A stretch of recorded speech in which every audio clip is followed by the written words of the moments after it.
مجيد اللهم بارك على محمد وعلى آل محمد كما باركت على إبراهيم وعلى آل إبراهيم إنك حميد مجيد الحمد لله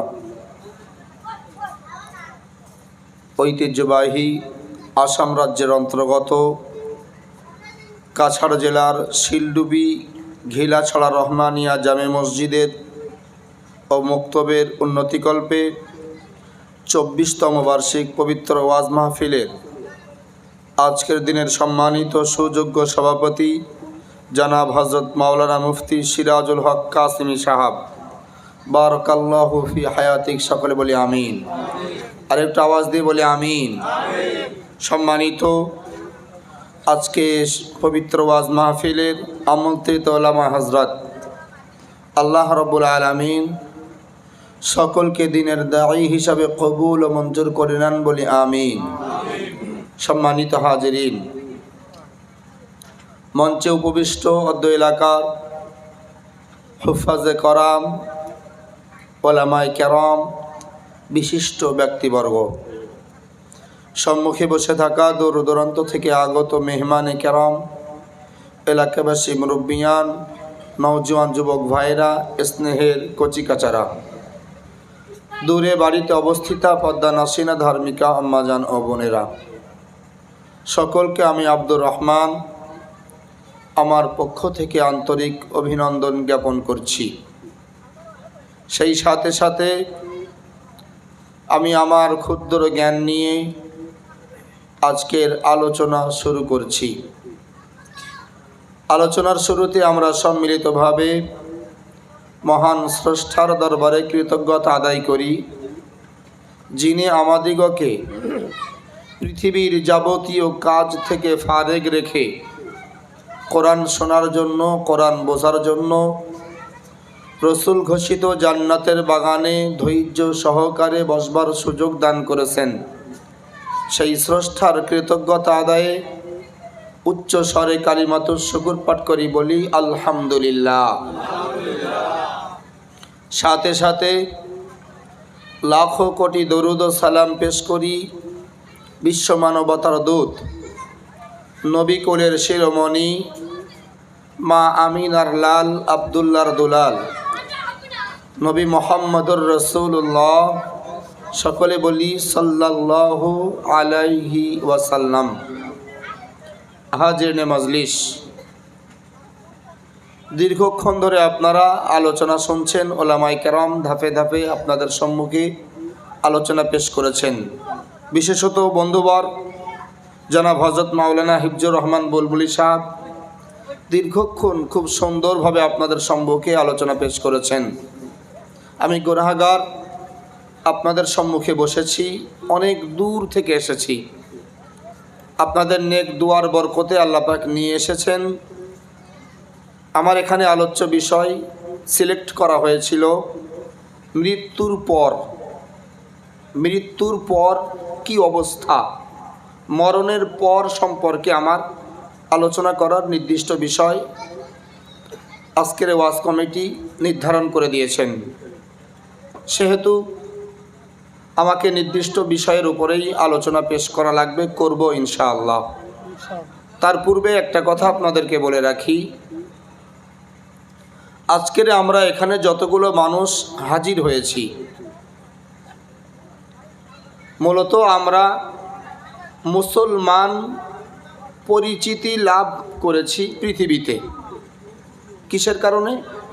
না, আমরা মুসলিম ঘরে জন্ম নিয়েছি, আমাদের বাপদাদারা মুসলমান ছিলেন, আমরাও মুসলমান, সেই সূত্রে মুসলমান নাম নিয়েছি, মুসলিম হিসাবে মুসলিম সমাজে বসবাস করছি।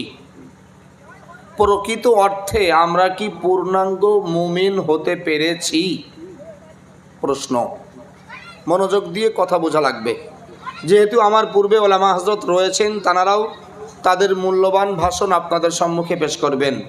আমি বাচ্চা ছেলে, স্বল্প জ্ঞান আল্লাহ আমাকে দিয়েছেন, বিশাল পণ্ডিত কোনো ব্যক্তি আমি না, স্বল্প জ্ঞান নিয়ে অল্প সময় কিছু কথা বলার নিয়েতে বসেছি। আপনারা আমার জন্য দোয়া করেন যেন সহিহ কোরআন এবং হাদিসের আলোকে আমি আপনাদেরকে কিছু বোঝাতে পারি। ভাই আমার, যারাই আপনারা রয়েছেন, যদি ভাবেন যে বক্তার সুর তাল কেমন, যদি ভালো হয় থাকবো, অন্যথায় যাব, আপনার কাছে আমি অনুরোধ করছি হাত জোড় করে আপনি এখনই যেতে পারেন। যদি আপনি বক্তার সুর দেখতে আসেন তাহলে আপনি যেতে পারেন। আর যদি মনে করেন আমি এখানে বসেছি কিছু বুঝবো, আমল করব, পরকালীন জীবনটা সুখময় করব, তাহলে চুপটি মেরে মনোযোগ দিয়ে বসে শোনেন, আশা করি আপনি কামিয়াবি হবেন। পারবো তো ইনশাল্লাহ? সকলে রাজি আছি তো ইনশাল্লাহ? হাজির মাজলিস, আমি আপনাদের সম্মুখে পবিত্র কোরআনুল কারীম থেকে একটি আয়াত পাঠ করেছি। আল্লাহ রাব্বুল আলামিন স্পষ্ট ভাষায় বলছেন, ইয়া আইয়ুহাল্লাযীনা আমানু। ওলামায়ে কেরাম রয়েছেন, আমি যদি ভুল বলি অবশ্যই আমার সংশোধন করিয়ে দেবেন। এখানে গ্রামারের দিক দিয়ে একটু ভালো করে আপনারা হয়তো বুঝবেন না, ওলামায়ে কেরাম বুঝবেন। শাব্দিক অর্থ একরকম, ব্যাখ্যা হয় আর একরকম। আল্লাহ এখানে বলছেন ইয়া আইয়ুহাল্লাযীনা আমানু।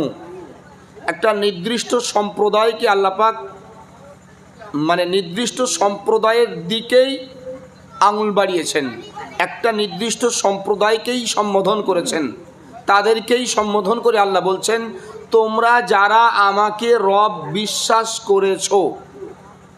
এখন আমরা যারা এখানে রয়েছি আমরা সবাই আল্লাহকে রব বিশ্বাস করি কি করি না? আলহামদুলিল্লাহ, আমরা আল্লাহকে রব স্বীকার করি। অতএব আমাদের জন্যই আল্লাহ বলছেন ইয়া আইয়ুহাল্লাযীনা আমানু, ও হে ঈমানওয়ালা, তোমরা যারা আমাকে রব স্বীকার করেছো, আদারওয়াইজ অন্য কেউ না। আল্লাহ এখানে বলেন ইয়া আইয়ুহান নাস, হে মানুষ ও জাতি। আল্লাহ গোটা পৃথিবীর মানব জাতিকে বলেননি, শুধুমাত্র ঈমানদার সম্প্রদায়কে বলছেন ও হে ঈমানওয়ালা, উদখুলু ফিস সিলমি কাফা, তোমরা পরিপূর্ণ রূপে ইসলামে দাখিল হও। মাথা ঠান্ডা করে কথা বোঝা লাগবে। আল্লাহ কেন ঈমানদারদেরকে বলছেন পুনরায় তোমরা ঈমান যারা এনেছো তোমরা ইসলামে দাখিল হও? আল্লাহ ঈমানদারদেরকে পুনরায় ইসলামে দাখিল হওয়ার জন্য পরিপূর্ণরূপে কেন তাকিদ দিয়েছেন? আমরা তো মনে করি আমরা যারা ঈমানওয়ালা, আমরা যারা মুসলমান, আমরা ইসলামের মধ্যে ঢুকে গিয়েছি, ব্যাস আমাদের সব কাম শেষ। না ভাই, আল্লাহ কিন্তু এটা বলেননি। আল্লাহ বলছেন ও হে ঈমানওয়ালা, তোমরা যারা আমাকে রব স্বীকার করেছো তোমাদেরকেই বলছি পূর্ণাঙ্গ রূপে ইসলামে দাখিল হও। এর দ্বারা কি বোঝায়? আমরা যারা নামকে ওয়াস্তে মুসলমান, আমরা ইসলামে দাখিল হতে পেরেছি? কথা কয় না? তাহলে বুঝতেছেন ভাষা? তাহলে আমাদেরকে ইসলামে দাখিল হওয়া লাগবে কি লাগবে না? পরিপূর্ণ ইসলামের ভিতরে প্রবেশ করতে গেলে আপনার করণীয় কি? আসেন এবারে আমরা পবিত্র হাদিস গ্রন্থ থেকে খেয়াল করি। সম্মানিত হাজিরিন, আল্লাহর নবী মুহাম্মদুর রাসূলুল্লাহ সাল্লাল্লাহু আলাইহি ওয়াসাল্লাম, নবী আমার ১৫০০ বছর পূর্বে সোনার জবানি হাদিসের মধ্যে জানিয়ে গিয়েছেন, ক্বালান নবী সাল্লাল্লাহু আলাইহি ওয়াসাল্লাম বুনিয়াল ইসলামু আলা খামসিন। নবী আমার পৃথিবীর মানুষগুলোকে ডাক দিয়ে বললেন, বিশ্ববাসী, পৃথিবীর মানুষ তোমরা মনে রেখো, ইসলামের মূল ৫টি স্তম্ভ রয়েছে, ইসলামের মূল ৫টা ভিত্তি রয়েছে। শাহাদাতি আল্লাহ ইলাহা ইল্লাল্লাহ ওয়া আন্না মুহাম্মাদুর রাসূলুল্লাহ। নবী আমার পৃথিবীর মানুষগুলোকে সম্বোধন করে বলছেন, বিশ্ববাসী, পৃথিবীর মানুষ তোমরা মনে রেখো, ইসলামের প্রথম ভিত্তি হলো লা ইলাহা ইল্লাল্লাহ মুহাম্মাদুর রাসূলুল্লাহ বলা এবং অন্তরে তার প্রতি বিশ্বাস আরোপ করা। সম্মানিত ভাইয়েরা আমার, আপনি আমায় এখন বলতে পারেন, মাওলানা আপনি কলিকাতা থেকে এসেছেন, আপনি বলছেন প্রথম ভিত্তি ইসলামের লা ইলাহা ইল্লাল্লাহ মুহাম্মাদুর রাসূলুল্লাহ বলা। হুজুর, আমরা প্রত্যেকেই তো এই কথাটা বলেছি। যেদিন আমরা পৃথিবীতে জন্ম নিয়েছিলাম, আমার বাবা আমার আত্মীয়, আমার দাদু, আমার পরিবারের যে কেউ মসজিদের মুয়াজ্জিন ইমামকে ডাক দিয়েছিলেন, দেখে বলেছিলেন আমার বাড়িতে পুত্র সন্তান জন্মগ্রহণ করেছে। দাদু বলেছিলেন আমার নাতি হয়েছে, ভাই বলেছিলেন, চাচা বলেছিলেন ভাতিজা হয়েছে। এমনিভাবে মসজিদের ইমাম মুয়াজ্জিনকে ডাক দিয়ে আমার কানেতে আযানের ধ্বনি দেওয়া হয়েছিল, লা ইলাহা ইল্লাল্লাহ, আশহাদু আল্লা ইলাহা ইল্লাল্লাহ, আশহাদু আন্না মুহাম্মাদুর রাসূলুল্লাহ। এই ধ্বনি তো আমার জন্মের পরে আমার কানেতে দেওয়া হয়েছিল। আমি তো জন্মগতভাবে বিশ্বাস করেছি লা ইলাহা ইল্লাল্লাহ মুহাম্মাদুর রাসূলুল্লাহ, এটা তো আমি জন্মগতভাবে এটার উপরে বিশ্বাস আরোপ করেছি। তাহলে আমাকে ইসলামে দাখিল হবার এখনো কি প্রয়োজন রয়েছে? সম্মানিত ভাইরা আমার, গভীর মনোযোগ দেন। প্রথম নম্বরে আমার নবী বলেছেন লা ইলাহা ইল্লাল্লাহ মুহাম্মাদুর রাসূলুল্লাহ। এটা যেমন আপনাকে বলা লাগবে, আপনার জবান দিয়ে যেমন ভাবে আপনি পাঠ করবেন, সঙ্গে সঙ্গে আপনার মনে তার উপরে বিশ্বাস আরোপ করা লাগবে। ও বন্ধু, এটা তো হলো ইসলামের একেবারে প্রাথমিক ভিত্তি। 2 নম্বরে আমার নবী স্পষ্ট ভাষায় জানিয়েছেন ওয়া ইকামিস সালাহ। পৃথিবীর মানুষ তোমরা মনে রেখো, ইসলামের 2 নম্বর ভিত্তি হলো নামাজ কায়েম করা। আজকের বর্তমান সময়ে 2024 সনের ফেব্রুয়ারি মাসের 8 তারিখ, আজকের বর্তমান বিশ্বের দিকে তাকালে দেখা যায় নবী আসার 1500 বছর পর, আমার নবী 1500 বছর আগে পৃথিবীর জমিনে আগমন করেছিলেন। আজকের নবী আসার 1500 বছর পরে এই পৃথিবীতে হাজারো লক্ষ কোটি মুসলমান রয়েছে যারা নামের আগে মোহাম্মদ লাগায় বটে, অথচ দৈনিক কয় ওয়াক্ত নামাজ জানে না। কথা হয় না? বলছি হ্যাঁ, নামের আগে মোহাম্মদ, বড় মুসলমান, ওরে সর্বনাশ, অথচ দৈনিক আল্লাহর হুকুম ফরজ নামাজ কয়াত সে জানে না, অথচ সে বলছে আমি মুসলমান। নবী বললেন ইসলামের 2 নম্বর ভিত্তি হলো ওয়া ইকামিস সালাহ, নামাজ কায়েম করা। আফসোস হয়, কষ্ট হয় যখন সমাজের এই বাস্তবতাগুলো দেখি।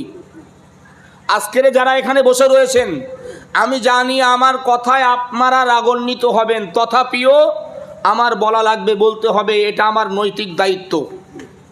এই মজলিসে যারা বসে রয়েছেন, দাওয়াত আগামীতে করবেন না করবেন আপনাদের ব্যাপার, কেননা আমি এর উপরে বিশ্বাস। আল্লাহ বলেছেন ওমা মিন দাব্বাতিন ফিল আরদি ইল্লা আলাল্লাহি রিজকুহা, এর উপরে বিশ্বাস আমার আছে। অতএব আপনি আমাকে দাওয়াত দেবেন না দেবেন ওটা আমার কিছু যায় আসে না। এই মজলিসে যারা বসে রয়েছেন, বুকে হাত দিয়ে বলেন তো মাগরিবের নামাজ পড়েছেন কয়জন? আওয়াজ বন্ধ। আপনি তো ওয়াজ শুনতে এসেছেন, এ ওয়াজ শোনা কি ফরজ? হুজুর, ওয়াজ শোনা ফরজ না, ওয়াজ শোনা এটা একটা নফল ইবাদত। এটা না করলে আপনার গুনাহ হবে না। কিন্তু মাগরিবের নামাজ যেটা অতিবাহিত হয়েছে পূর্বে, মাগরিবের নামাজ অপরিহার্য আপনার জন্য, ফরজে আইন, অবশ্যই পড়তে হবে। প্রত্যেকটা জ্ঞানবান মুসলমান নর নারীর জন্য অপরিহার্য কর্তব্য, ফরজ। আপনি মাগরিবের নামাজ আদায় করেননি, অথচ এখানে বসেছেন ওয়াজ শুনতে। কেন? না কলিকাতার হুজুর এসেছে আর এর পরে পাবো পোলাও সিন্নি, সিন্নি খাবো, বাড়ি চলে যাব। ভাই, সিন্নিটাই কি আপনার কাছে সব থেকে বেশি প্রিয় বলে মনে হয়? কথা হয় না। চুপ মেরে বসে থাকলে ওয়াজ হতো না, আপনাকে বসা লাগবে। আপনি মাগরিবের নামাজ আদায় না করে এখন ওয়াজের ময়দানে বসে রয়েছেন ওয়াজ শুনতে, আবার আপনি বলছেন আমি মুসলমান। লজ্জা লাগে না আপনার? কিসের মুসলমান আপনি? কে বলেছে আপনাকে মুসলমান সার্টিফিকেট কে দিয়েছে? আপনি নিজেকে মুসলিম করছেন, লজ্জা লাগে না আপনার? আপনি মুসলমান বলে পরিচয় দিতেছেন, আপনি জানেন মুসলিমের পরিচয় কি? যদি জানতাম তাহলে কি আবেগী মুসলমান হতাম? আমরা আবেগী মুসলমান। সম্মানিত ভাইরা আমার, আল্লাহর নবী মুহাম্মদুর রাসূলুল্লাহ সাল্লাল্লাহু আলাইহি ওয়াসাল্লাম, নবী আমার 1500 বছর পূর্বে সোনার জবানি হাদিসের মধ্যে জানিয়ে গিয়েছেন, ক্বালান নবী সাল্লাল্লাহু আলাইহি ওয়াসাল্লাম বাইনাল আবদি ওয়া বাইনাল কুফরি তারকুস সালাত। আমার নবী तमाम পৃথিবীর মানুষগুলোকে সম্বোধন করে ১,৫০০ বছর পূর্বে ঘোষণা দিয়েছেন, পৃথিবীর মানুষ তোমরা মনে রেখো, আমি তোমাদের পয়গম্বর বলছি, আমি তোমাদের প্রিয় নবী মুহাম্মদুর রাসূলুল্লাহ সাল্লাল্লাহু আলাইহি ওয়াসাল্লাম বলছি, পৃথিবীতে ঈমানদার আর বেঈমানের পার্থক্য একটা, বাইনাল আবদি ওয়া বাইনাল কুফরি। নবী বললেন ঈমান ওয়ালা আর বেঈমান এই দুইটার পার্থক্য হবে একটা, তারকুস সালাহ, শুধুমাত্র নামাজ পরিত্যাগ করা, কেবলমাত্র নামাজ ছেড়ে দেওয়া। ও মুসলমান, আপনার নবী বর্ণনা দিয়েছেন ঈমানদার আর বেঈমানের পার্থক্য হলো নামাজ পরিত্যাগ করা। এখন আপনি আপনার নিজের মনকে প্রশ্ন করেন, আপনি ঈমানদার না বেঈমান? যদি আপনার ভিতরে নামাজ থাকে অবশ্যই ঈমানদার, আর আপনার ভিতরে যদি নামাজ না থাকে, আব্দুর রহমান বলছে না, নবী বলেছেন ১,৫০০ বছর আগে, যার ভিতরে নামাজ নাই তার ঈমান নাই। মুসলমান, আপনি বলছেন আমি মুসলমান, আমি সংখ্যালঘু, সরকার বাহাদুরির কাছ থেকে অনেক রকমের অপশান আপনি নিতেছেন, মুসলিম কমিউনিটিতে মুসলিম সমাজে বসবাস করতেছেন, অথচ আপনার ভিতরে নামাজ নাই। আপনি কেমনি বলেন আপনি মুসলমান? ও মুসলমান ভাইয়েরা আমার, গভীর মনোযোগ দেন, হাত জোড় করে অনুরোধ করি, আমি আপনাকে অপমান করছি না, আমি আপনাকে হেয় করার জন্য কথাগুলো বলছি না। আল্লাহর কসম, যখন কোরআনের তাফসীরগুলো পড়ি বুকটা ঝাঁঝরা হয়ে যায়, কলিজাটা ফেটে যায়। হায় হায়, এমন একটা সমাজের মধ্যে আজকে এসেছি যেই সমাজের মানুষ কোরআন বোঝে না, কোরআন বোঝার পরেও কোরআনের মান সম্মান, কোরআনের মর্যাদা দিতে পারে না। ও বন্ধু, আজকে আপনি পৃথিবীর জমিনে আরাম আয়েশ করে বেড়াচ্ছেন, পৃথিবীর আল্লাহর সব কিছু নিয়ামত ভক্ষণ করতেছেন। আপনি কি জানেন আপনার রব কেন আপনাকে পৃথিবীতে পাঠিয়েছেন? আল্লাহ রাব্বুল আলামিন সেই সম্পর্কে পবিত্র কোরআন আয়াত নাজিল করলেন। আল্লাহ বলছেন, আল্লাযী খালাকাল মাউতা ওয়াল হায়াতা লিয়াবলুয়াকুম আইয়ুকুম আহসানু আমালা। আল্লাহু আকবার দেন। আল্লাহ রাব্বুল আলামিন তামাম জগৎবাসীকে সম্বোধন করে বলছেন, ও জগতের মানুষ, ও বিশ্ববাসী, আমি তোমাদের রব, তোমাদের জন্য বলছি, আমি আল্লাহ রাব্বুল আলামিন, আমি তোমাদের মরণ এবং জীবন দান করেছি। আল্লাযী খালাকাল মাউতা ওয়াল হায়াত, আমি আল্লাহ তোমাদের মরণ এবং জীবন দিয়েছি, অনর্থক নয়, এমনি এমনি নয়, এই জন্য নয়। বান্দা বান্দি মনে রেখো, তোমাদের ইচ্ছা খুশি যা মন চাই তাই করবে, এর জন্য আমি আল্লাহ তোমাদেরকে বানাই নাই। তোমাদের যেটা মনে ধরবে সেই জিনিসটা তোমরা ভক্ষণ করবে, না না, আমি আল্লাহ এই জন্য তোমাদেরকে বানাই নাই, যখন যেখানে মন চাইবে সেখানে তোমরা যাবে। না বান্দা, আমি আল্লাহ এই জন্য তোমাদেরকে বানাই নাই, আমি আল্লাহ তোমাদেরকে বানিয়েছি লিয়াবলুয়াকুম, আমি আল্লাহ তোমাদের থেকে পরীক্ষা নেব। কার কথা ভাই? আল্লাহর কথা। আল্লাহ বলছেন লিয়াবলুয়াকুম, আমি যে তোমাদেরকে বানিয়েছি এমনি এমনি না, তোমাদের থেকে পরীক্ষা নেব। সেই পরীক্ষাটা কবে? হাজিনে মাজলিস, অনেকেই এখানে রয়েছেন শিক্ষিত, হাই এডুকেটেড, আপনাদের তুলনায় আমি নগণ্য, আমার বেশি জ্ঞান নেই, আগেই বলেছি। অনেক শিক্ষিত সমাজ, শিক্ষিত মানুষ, বুদ্ধিজীবী, চাকুরিম্যান, ডাক্তার, মাস্টার, ইঞ্জিনিয়ার, ব্যারিস্টার হয়তো এখানে রয়েছেন। একটু মনোযোগ দেন। আপনি আজকের পৃথিবীতে চাকুরি করছেন, সরকারি জব আপনার আছে, বা কোনো কোম্পানির ভালো একটা লেভেলে আপনি কাজ করেন। এই যে আপনি কাজ পেয়েছেন, এই কাজ পাওয়ার পূর্বে আপনাকে পরীক্ষা দেওয়া লেগেছে না লাগেনি? কথা কয় না। যারা পড়াশোনা করছেন বর্তমানে, এই আগামী 13 তারিখ সম্ভবত ম্যাট্রিক পরীক্ষা স্টার্ট, 12 না হলে 13 আসামে, যদিও আমাদের বেঙ্গলে শুরু হয়ে গিয়েছে, চলছে। এই যে ম্যাট্রিক পরীক্ষা যারা দিবে, যে সমস্ত ছেলে মেয়েরা এই পরীক্ষায় উত্তীর্ণ হওয়ার জন্য এরা প্রত্যেকেই স্টাডি করছে কি করে না? আচ্ছা ভাই, একটু ভালো করে নলেজে নেন, একটা যুক্তি ভালো করে বোঝেন। পৃথিবীটা আপনার জন্য কত বছরের হতে পারে? বর্তমান সময়ে সায়েন্স যেটা বলছে, বর্তমান পৃথিবীতে মানুষের গড় আয়ু এসে দাঁড়িয়েছে 52 থেকে 55 বছর। একজন মানুষ গড় আয়ু যেটা গোটা পৃথিবী জুড়ে 52 থেকে 55 বছরের পৃথিবীতে আপনার একটু আরাম আয়েশ করার জন্য, ভালো সরকারি জব পাওয়ার জন্য, বা ভালো একটা উচ্চ কোম্পানিতে, বড় কোম্পানিতে কাজ নেওয়ার জন্য আপনি রাত দিন এক করতেছেন, মেহনত করছেন, পরিশ্রম করছেন, যাতে আপনি পরীক্ষায় ভালো নাম্বার নিয়ে উত্তীর্ণ হতে পারেন, কম্পিটিশনে বসে আপনি যাতে কাজ পান, সরকারি চাকুরি পান। বড্ডজোর আমি ধরে নিলাম আপনি বাঁচবেন 100 বছর। 100 বছরের আরাম আয়েশের জন্য যদি আপনি ঘুম বন্ধ করতে পারেন, খাওয়া বন্ধ করতে পারেন, ও ভাই যে জায়গাতে লক্ষ লক্ষ কোটি কোটি বছর থাকা লাগবে সে জায়গার জন্য আপনি কি করেছেন? আমার ভাষা বুঝতেছেন? সেই জায়গার জন্য আপনি কি করেছেন? আরও একটা এক্সাম্পল দিই, যেহেতু আপনার আসাম রাজ্য, ও ভাই এই আসামে যখন এনআরসি হয়, হয়েছে না? এই এনআরসির সময় বিশেষত মুসলিমদের ডকুমেন্টস, কাগজপত্র, voter I card, Aadhaar card, pan card, passport, আরও যা কিছু বলেন, এই নাম কিন্তু 4টা জায়গায় একই থাকে না। বেশিরভাগ ক্ষেত্রেই এদের নামের স্পেলিং ভুল হয়। কেন না? বেশিরভাগ কর্মচারী, সরকারি অফিসার যারা কাজ করেন, এই মুসলিমদের নামের বানানটা ওরা সঠিকভাবে করতে পারে না, যার কারণে অধিকাংশ জায়গায় মুসলিমদের নামের বানান ভুল হয়ে যায়।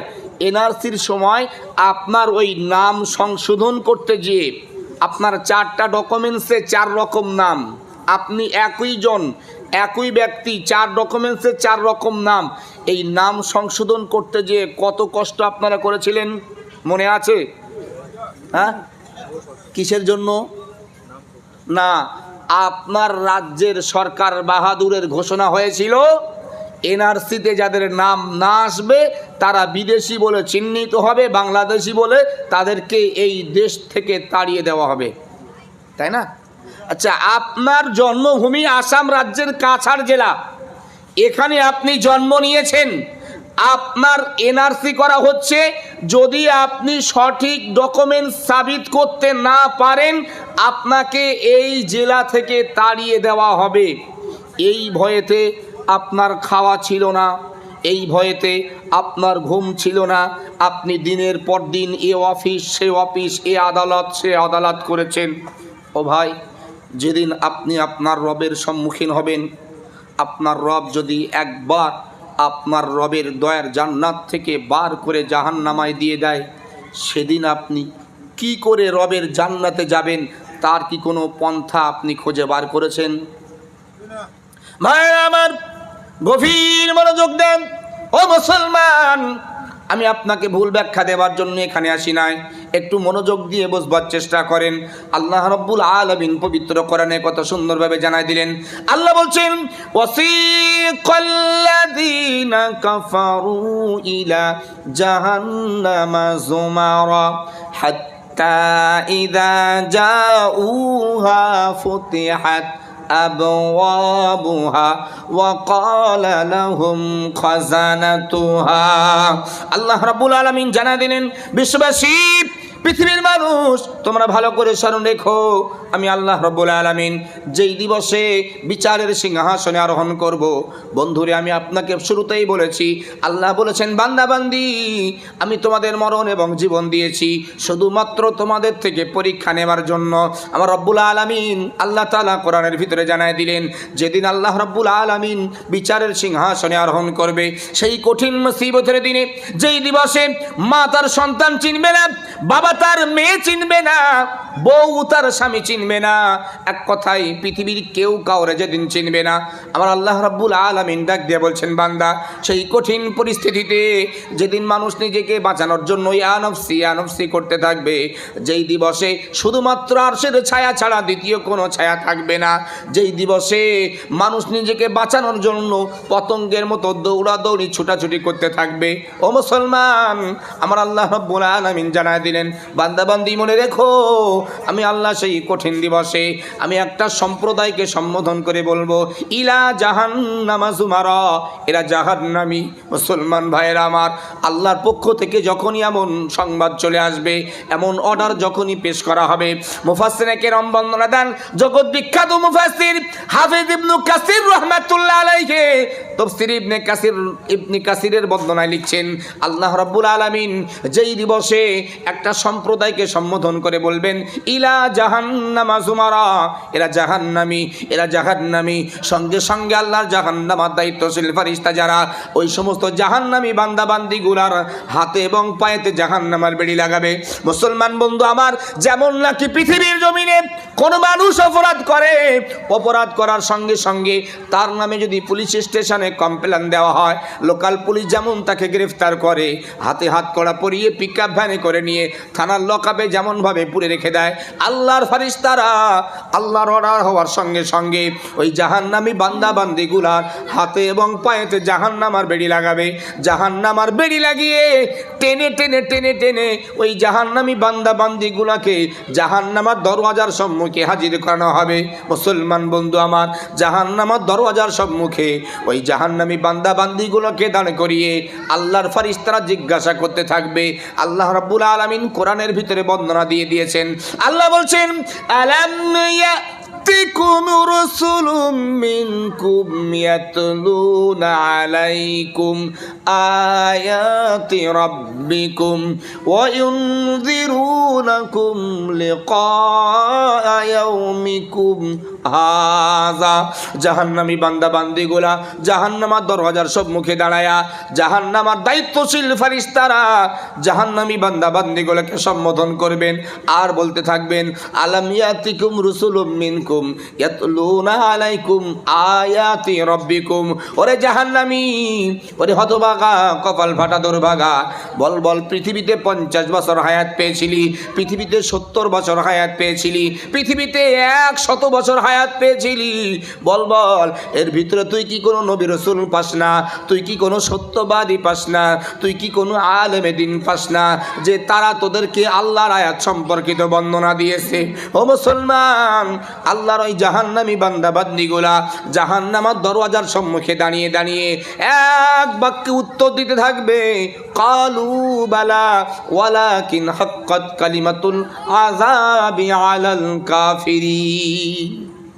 ফেরেশতারা যখন জিজ্ঞাসা করবে, রে তুই তো পৃথিবীতে 80 বছর হায়াতের জিন্দেগিতে বেঁচেছিলি, এর ভিতরে কি কোনো নবী রাসূল পাসনি? কোনো সত্যবাদী পাসনি? কোনো আলেমে দ্বীন পাসনি যারা তোদেরকে আল্লাহর আয়াত সম্পর্কিত বর্ণনা শুনিয়েছে? তারা সেদিন এক বাক্যে উত্তর দিতে থাকবে কলু বালা, হ্যাঁ আমরা সত্যবাদী পেয়েছিলাম, আমরা আলেমে দ্বীন পেয়েছিলাম, আমরা পৃথিবীতে নবী রাসূলের সঙ্গে সাক্ষাৎ পেয়েছিলাম। ওয়ালাকিন হাক্কাত কালিমাতুল আযাব আলাল কাফিরিন। তারা আমাদেরকে বুঝিয়েছিল, শুনিয়েছিল অস্বীকারীদের উপরে ভয়াবহ আযাবের বর্ণনা, কিন্তু আমরা তাদের কথাগুলোকে মান্যতা দেই নাই।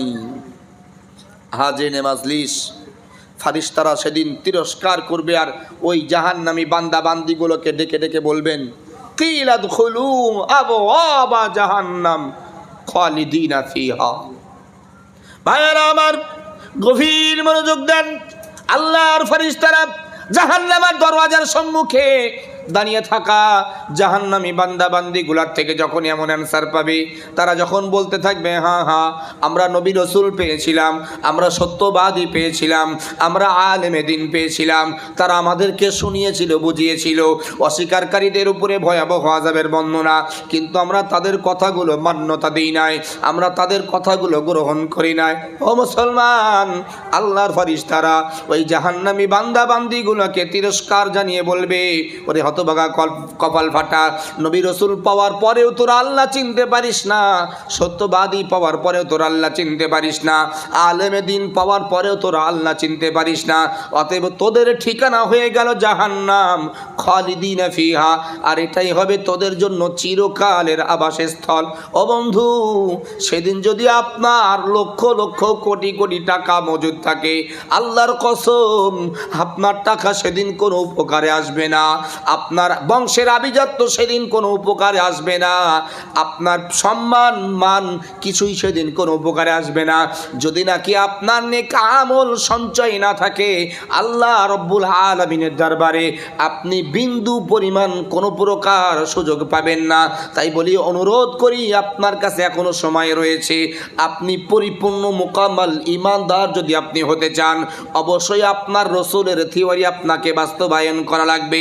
আমার নবী সেই জন্য 1000 বছর আগে জানিয়েছেন, ক্বালান নবী সাল্লাল্লাহু আলাইহি ওয়াসাল্লাম ইন্নামা বুইসতু মুআল্লিমান। আমার নবী পৃথিবীর মানুষগুলোকে ডেকে ডেকে বলছেন, পৃথিবীর মানুষ তোমরা মনে রেখো, আমি তোমাদের পয়গম্বর বলছি, আমি তোমাদের নবী বলছি, আমি মুহাম্মদুর রাসূলুল্লাহ সাল্লাল্লাহু আলাইহি ওয়াসাল্লাম, আমি শুধুমাত্র নবী হিসাবে তোমাদের কাছে আসি নাই, আল্লাহ রাব্বুল আলামিন আমাকে তোমাদের শিক্ষক করেও পাঠিয়েছেন। সুবহানাল্লাহ বলবেন না? একটু মন খুলে বলা যায় না সুবহানাল্লাহ?